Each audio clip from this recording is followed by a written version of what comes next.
வணக்கம், welcome to Kovai classic industries. நம்ம Kovai classic இண்டஸ்ட்ரீஸ்ல வருஷா பவர் வீடர் வாங்கியிருக்கீங்களா?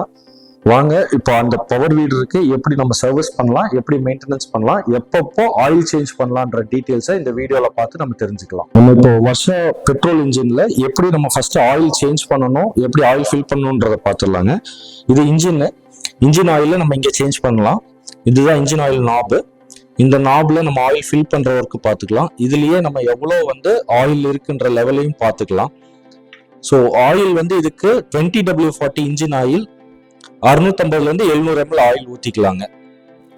அடுத்தது கியர் பாக்ஸ்ல நம்ம 2 லிட்டர் கியர் ஆயில் ஊற்ற போறோங்க. இதுல 2 லிட்டர் மேக்ஸிமம் ஊற்றிக்கலாம்.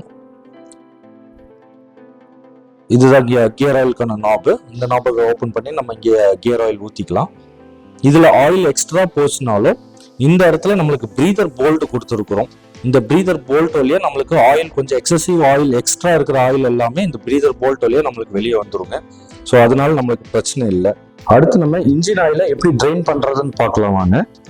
இன்ஜின் ஆயிலோட ட்ரெயின் போல்ட்டு இந்த மட்கார்டு, ரைட் சைடு மட்கார்டுக்கு கீழே ஒரு 10 சைஸ் போல்ட் வருங்க. 10 சைஸ் போல்ட் வரும். அந்த போல்ட்டை கழட்டி விட்டுட்டு நீங்க இன்ஜின் ஆயிலை இங்கிருந்து ட்ரெயின் பண்ணிடலாம்.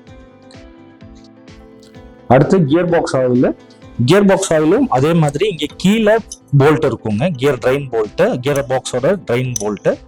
இது 14 சைஸ் ஸ்பேனர் யூஸ் பண்ணலாங்க இதுக்கு. ஸோ இந்த 14 சைஸ் ஸ்பேனரை யூஸ் பண்ணி இந்த போல்ட்டை ரிலீஸ் பண்ணிட்டு இன்ஜின் ஆயில ட்ரெயின் பண்ணிக்கலாம். இப்போ நம்ம இன்ஜின் ஆயில் எவ்வளோ டைமிங்ல நம்ம சேஞ்ச் பண்ணணுன்றது இருக்குங்க. ஃபர்ஸ்ட் சர்வீஸ் 10 மணி நேரத்துல இன்ஜின் ஆயிலும் கியர் ஆயிலும் சேஞ்ச் பண்ணிடுங்க. திருப்பி 10 மணி நேரம் முடிஞ்சதுக்கு அப்புறமேல ஒரு 20 மணி நேரத்துல ஒரு இன்ஜின் ஆயிலும் கியர் ஆயிலும் சேஞ்ச் பண்ணிருங்க.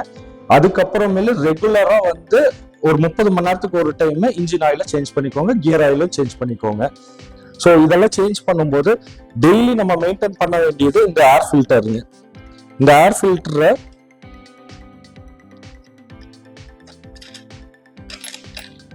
ஃபில்டர்ல ஒரு 20 ml ஆயில் நம்ம ஃபில் பண்ணணும். இந்த கப்புக்குள்ள ஒரு 20 ml ஆயில் ஃபில் பண்ணணும். எதனாலன்னா இந்த ஏர் ஃபில்டருக்குள்ள தூசிகள்ல அடைஞ்சிருக்குங்க. இந்த ஏர் ஃபில்டர் ஸ்பாஞ்சு கிளீன் பண்ணி யூஸ் பண்ணிட்டோம் அப்படின்னோம்னா மிஷினுக்கு எக்ஸ்ட்ரா லைஃப் இருக்குங்க இனியும். ஸோ ஈஸியா கழட்டி எடுத்துக்கலாம் இதுல இருந்து. அவ்வளவுதான். இந்த ஏர் ஃபில்டர் ஆயில டெய்லி பேசிஸ்ல கிளீன் பண்ணிக்கோங்க. இப்போ மிஷின் எப்படி ஸ்டார்ட் பண்றதுன்னு நம்ம பார்த்துடலாம். ஆன் ஆஃப் சுவிட்ச் இருக்கும். ஸோ சுவிட்சை ஆன் பண்ணிடுங்க. ஆன் பண்ணிட்டு ஒரு மீடியம் எக்ஸலேட்டர் கொடுத்துருங்க. த்ராட்டில் லெவல் ஒரு மீடியமாக கொடுத்துட்டு ஃப்ரண்ட்ல நம்மளுக்கு சோக்கு அண்ட் பெட்ரோல் சுவிட்ச் இருக்குங்க. சோக்கு இது பெட்ரோல் சுவிட்ச், இது சோக்குங்க. ஸோ பெட்ரோல் ஆன் பண்ணிக்கோங்க. சோக்கு நம்ம ஆன் பொசிஷன் பண்ணிட்டுங்க ரீகாயில் இழுத்து மிஷினை ஸ்டார்ட் பண்ணிடுறோம். ஸ்டார்ட் பண்ணதுக்கு அப்புறமேல சோக்கும் பெட்ரோலோட நாபும் ஒரே மாதிரி இருக்கிற மாதிரி வச்சுக்கோங்க. இது ரொம்ப இம்பார்ட்டன்ட். ஏன்னா சோக்கு இந்த இடத்துல பெட்ரோலுக்கும் இதுக்கும் ஈவனா இருக்கிற மாதிரி எப்பவுமே பார்த்துக்கோங்க. இன்ஜின் ஸ்டார்ட் ஆகிருக்கும் போது ஸ்டார்ட் ஆகாத பட்சத்துக்கு மட்டும் நீங்க சோக்கை பின்னாடி இழுத்துட்டு ஸ்டார்ட் பண்ணிட்டு அதுக்கப்புறமே ஸ்டார்ட் ஆனோம்னா இந்த இடத்துலயே வச்சிருக்கோம். இப்போ நம்ம இந்த மிஷினை எப்படி இன்ஜின் ஆயில் சேஞ்ச் பண்ணணும், எப்படி மிஷினை ஸ்டார்ட் பண்ணணும்னு பார்த்துட்டோம். ஸ்டார்ட் பண்ணதுக்கு அப்புறமேல மிஷின் மூவ் ஆகல அப்படின்னா ஒரு சில டைம் ஸ்டார்ட் பண்ணதுக்கு அப்புறமேல டயர்ல மிஷின் மூவ் ஆகும். பிளேடு போட்டதுக்கு அப்புறம் லோடு வாங்கி மூவ் ஆகாது. ஸோ அதுக்கு என்ன பண்ணணும் அப்படின்றத இப்போ நான் சொல்லிடுறேங்க. கிளச் அட்ஜஸ்ட் பண்ண போறோம். வேற பெரிய விஷயம் ஒன்றும் இல்லை. கிளச் அட்ஜஸ்ட் பண்ண போறோம். ஃபர்ஸ்ட் கிளச் உங்களுக்கு ஸ்பீடா ஓடல அப்படின்னா ஃபர்ஸ்ட் இந்த ஏரியாவை அட்ஜஸ்ட் பண்ணுங்க. இது ஒரு 12 சைஸ் நட்டு இருக்கும் இந்த இடத்துல. ஸோ இந்த நட்டு லூஸ் பண்ணி விட்டுட்டு ஒரு 10 சைஸ் ஸ்பேனர் ஒன்று இருக்கும். அதுக்கு பின்னாடி ஒரு 2 மரை எடுத்து விடுங்க. 2 மரை எடுத்து விட்டுட்டோம்னாலே நம்மளுக்கு மேக்சிமம் ஸ்பீடா ஓட ஆரம்பிச்சிடும். ஸோ இது ஃபுல்லா ஏறினதுக்கு அப்புறமே இது நம்மளுக்கு ஒரு 1.5 இன்ச்சு 2 இன்ச்சுக்கு வெளியே வரும். அவ்வளோ இழுக்க வேணாம். நான் இப்போ அதை சும்மா சொல்லி காட்டுறேன்.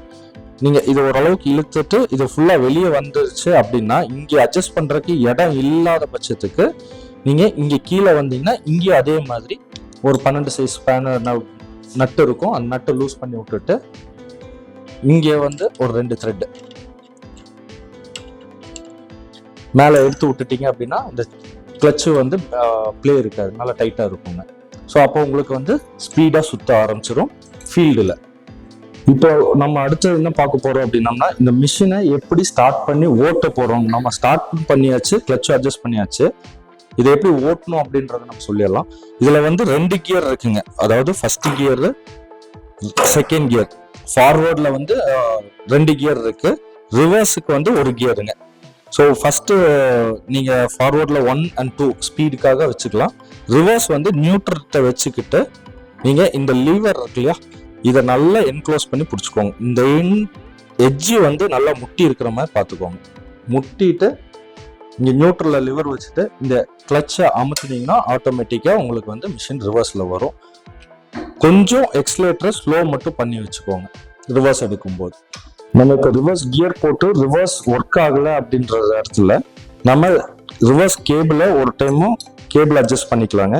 ஸோ அதே மாதிரி தான் 12 சைஸ் நட்டு ஒன்று இருக்கும். அது ஒரு 2 த்ரெட்டு 3 த்ரெட்டு கீழே இறக்கி விட்டுட்டு ஒரு 10 சைஸ் ஸ்பேனரை வச்சு பின்னாடி இருக்கிறத ஒரு 2 த்ரெட்டு 3 த்ரெட்டு வெளியே எடுத்து விட்றோம். எடுத்து விட்டுட்டு நம்ம கியர் என்கேஜ் பண்ணோம்னா ஆட்டோமேட்டிக்காக என்கேஜ் ஆகிக்கோங்க. இது முடிச்சதுக்கு அப்புறமேல கம்பல்சரி இந்த நட்டை வந்து டைட் பண்ணி விட்டுருங்க. இதுலேயும் சரி கிளச்லேயும் சரி கம்பல்சரி நட்டை டைட் பண்ணி விட்டுருங்க. நட்டை டைட் பண்ணலைன்னா இந்த பிரச்சனை கண்டினியூஸாக உங்களுக்கு வந்துட்டு இருக்கும். நம்ம வர்ஷா பவர் வீலோட ஸ்பெஷல் ஒன்று இருக்குங்க. இது டைரக்ட் ஸ்ப்ரேயருங்க. டைரக்டாக ஃபிக்ஸ் பண்ணிக்கலாம். ஜஸ்ட் ஒரு 8ஆம் நம்பர் ஸ்பேனர் எடுத்து இந்த கப்பை கழட்டிட்டு இங்கே பிடிஓ ஆப்ரேஷன்ஸ் இருக்குங்க. ஸோ டைரெக்டாக இந்த பம்பை எடுத்து நம்ம இந்த கப்பை இங்கே ஃபிக்ஸ் பண்ணிக்கலாம். இங்கே ஃபிக்ஸ் பண்ணிவிட்டு இந்த பம்பை டைரெக்டாகவே நம்ம அட்டாச் பண்ணிக்கலாங்க.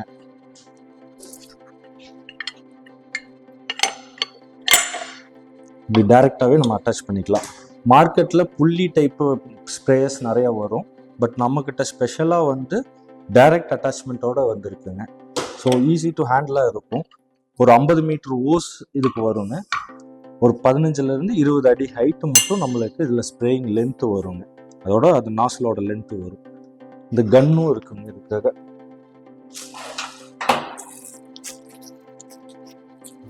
இதுக்காக இந்த ஸ்ப்ரே கன்னும் வந்துடும். இப்போ நெக்ஸ்ட் அட்டாச்மெண்ட் இதோட என்ன பார்க்க போகிறோம்னா வாட்டர் பம்புங்க. 2 இன்ச்சுக்கு 2 இன்ச்சு அவுட்புட், 2க்கு 2 அவுட்புட்டுங்க. இன்புட் 2 இன்ச்சு வரும், அவுட்புட் 2 இன்ச்சுன்னு வரும். இதுவும் அதே மாதிரி ஸ்பெஷல் அட்டாச்மெண்ட் தான். நம்மளுக்கு எந்த ஒரு புள்ளியோ பெல்ட்டோ எதுவும் தேவையில்லை. டைரக்ட் பிடிஓ அட்டாச்மெண்ட் டைப் தாங்க. இது டைரெக்டாக நம்ம பிடிஓ கூட அட்டாச் பண்ணி யூஸ் பண்ணிக்கலாம். ஸோ ஃபீல்டுக்கு நீங்கள் எடுத்துகிட்டு போய் நேராகவே அங்கேயே வச்சு ஃபிட் பண்ணிக்கலாங்க. நம்ம இந்த மிஷினுக்கு இப்போ யூஸ் பண்ண போகிற பார் கலப்பைங்க. நம்மக்கிட்ட 3 விதமான பார் கலப்பை இருக்குது. அதில் ஒவ்வொன்றும் இப்போ நான் சொல்லிடுறேன். இது ஸ்டாண்டர்ட் மாடல் பார் கலப்பைங்க.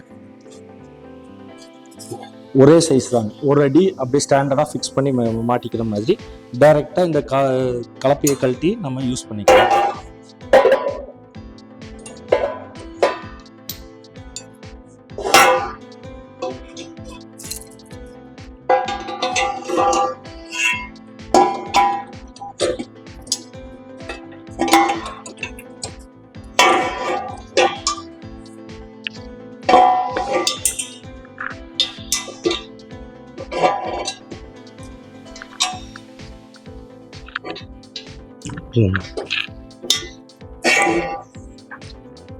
நம்ம இந்த ஸ்டாண்டர்ட் பார் கலப்பையை இப்படி யூஸ் பண்ணிக்கலாங்க. இதில் அட்ஜஸ்ட்மெண்ட் எதுவும் வராது, ஸ்டாண்டர்டாக இருக்கும். இது ஒரு டைப் பார் கலப்பை.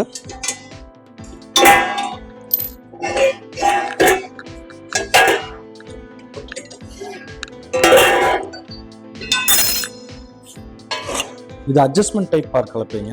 நம்மளுக்கு ஒரு 1.5 அடி 2 அடி மட்டும் அட்ஜஸ்ட் பண்ணிக்கலாம் இந்த பார் கலப்பையை. இங்கே அட்ஜஸ்ட்மெண்ட்டுக்கான தேவைகளான போல்ட் நட்டு கொடுத்து வச்சுருக்குறோம். இதை டைரெக்டாக நம்ம வந்து இதோட ஃபிக்ஸ் பண்ணிக்கலாங்க மிஷினோட.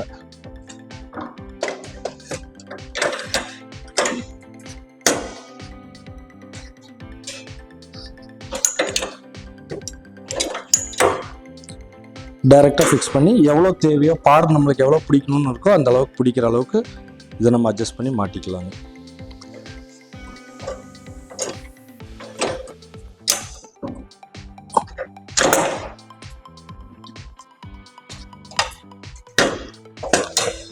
இது ஒத்த கலப்பைன்னு சொல்லுவாங்க நம்மக்கிட்ட. இந்த ஒத்த கலப்பையும் இதே மாதிரி தான் டைரெக்டாக நம்ம ஃபிக்ஸ் பண்ணிக்கலாங்க.